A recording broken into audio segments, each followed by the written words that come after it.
নমস্কার বন্ধুরা, কেমন আছেন আপনারা সবাই?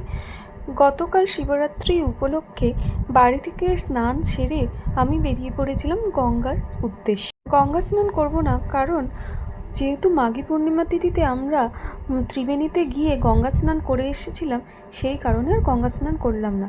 গঙ্গা থেকে জল নিয়ে বাবা মহাদেবকে দর্শন করে ফিরে এসেছিলাম বাড়িতে। তারপর এই যে সন্ধ্যেবেলা রেডি ফেডি হয়ে তারপর বাড়ির একটু শিবকে মাথায় একটু গঙ্গা জল অর্পণ করলাম। প্রথমে ঘরে শিবকে আগে পুজো করি, তারপর আমি বাইরে মন্দিরে পুজো দিতে যাই। এখানে আমি বাবার মাথায় গঙ্গা জল অর্পণ করে ফুল বেলপাতা দিয়ে মনের ইচ্ছা জানালাম।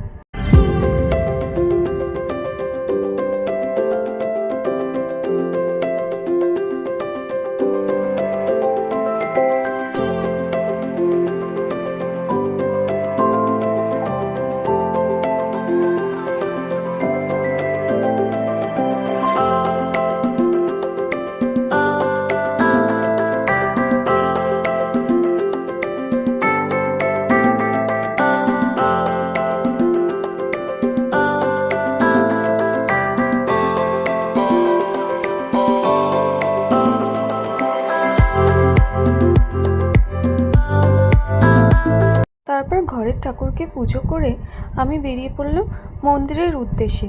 আমাদের পাড়াতে একটি শিবদুর্গা মূর্তি আসে, সেখানেই প্রত্যেক বছর পুজো দিয়ে থাকি।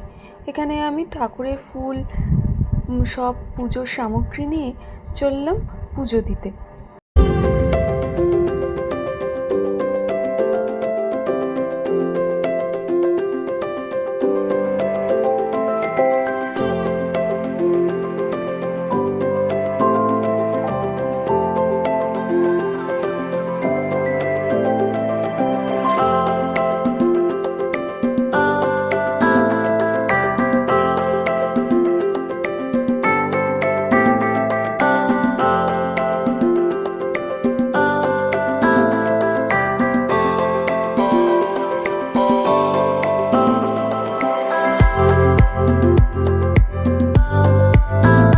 আমরা মণ্ডপে পৌঁছে গেছি, আমি, বৌদি আর আমার ভাইয়ের বউ তিনজনে মিলে। মা আগে থাকতেই এসে গিয়েছিল, আর এখানে মা একটু জোগাড় করছিল। আর এই যে আমাদের শিবদুর্গা, এখানে প্রত্যেক বছরই এই 4-5 বছর ধরেই এখানে শিবদুর্গা আসছে আমাদের পাড়াতে।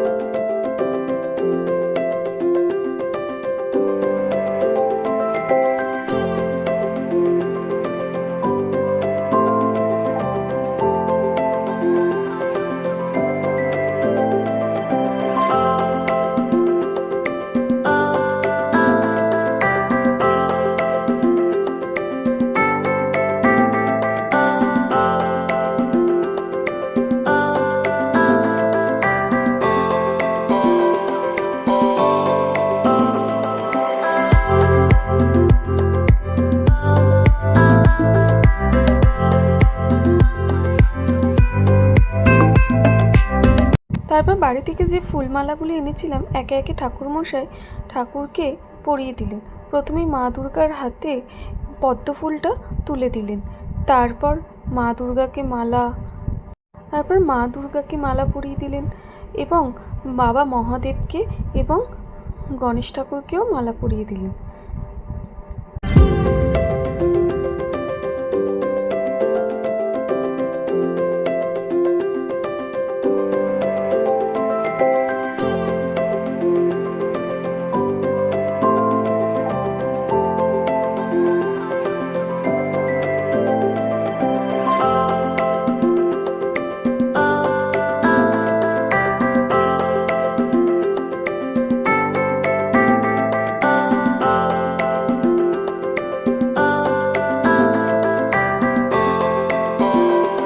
সব ফুলমালা পরিয়ে দেওয়ার পর তারপর এই যে আমার ছেলে বসে আছে তার মামিমার কোলে। দেখো কেমন ওকে একজন এসে খরগোশের ভয় দেখাচ্ছে আমার ছেলেকে। আমার ছেলে কিছুতেই কোনো জিনিসে ভয় পায় না। আর এখানে মা আর বৌদি প্রথমে বসে পড়েছিল পুজোয়, তারপর আমি আর আমার এক জেঠিমা বসে পড়েছিলাম পুজোয়। ঠাকুরমশাই একে একে মন্ত্র বলে সব পুজো সুন্দরভাবে নিষ্ঠাভরে করালেন।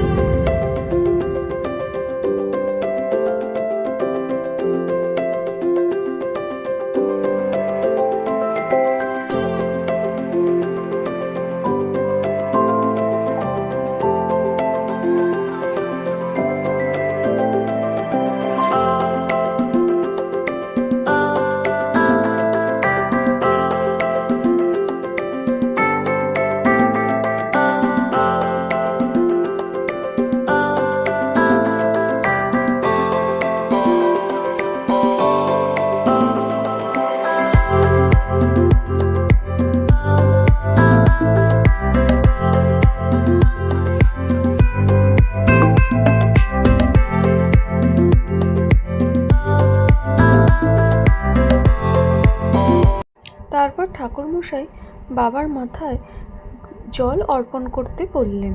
এখানে আমি আর আমার জেঠিমা দুজনে মিলে মন্ত্রোচ্চারণে বাবার মাথায় জল অর্পণ করলাম। তারপর একে একে ঠাকুরমশাই বললেন সব ফলগুলি বাবার মাথায় ঠেকিয়ে অর্পণ করতে।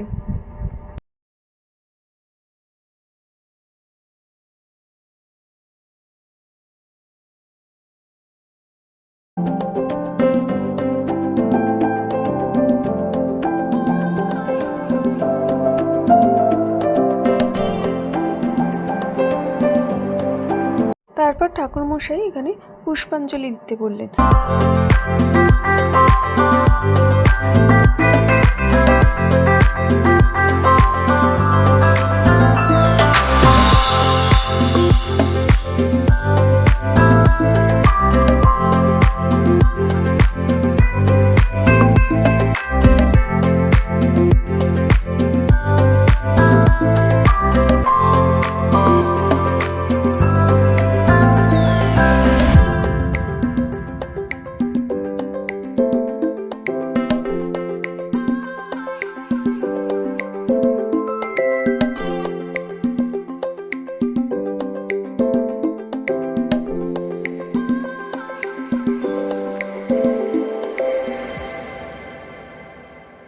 তারপর পুজো দিয়ে চলে এলাম বাড়ি। মায়ের হাতে সাবু মাখা খেয়ে শিবরাত্রির উপোস ভঙ্গ করলাম। দেখা হবে নেক্সট কোনো ব্লগে। ততক্ষণে সবাই ভালো থাকবেন আপনারা। টাটা।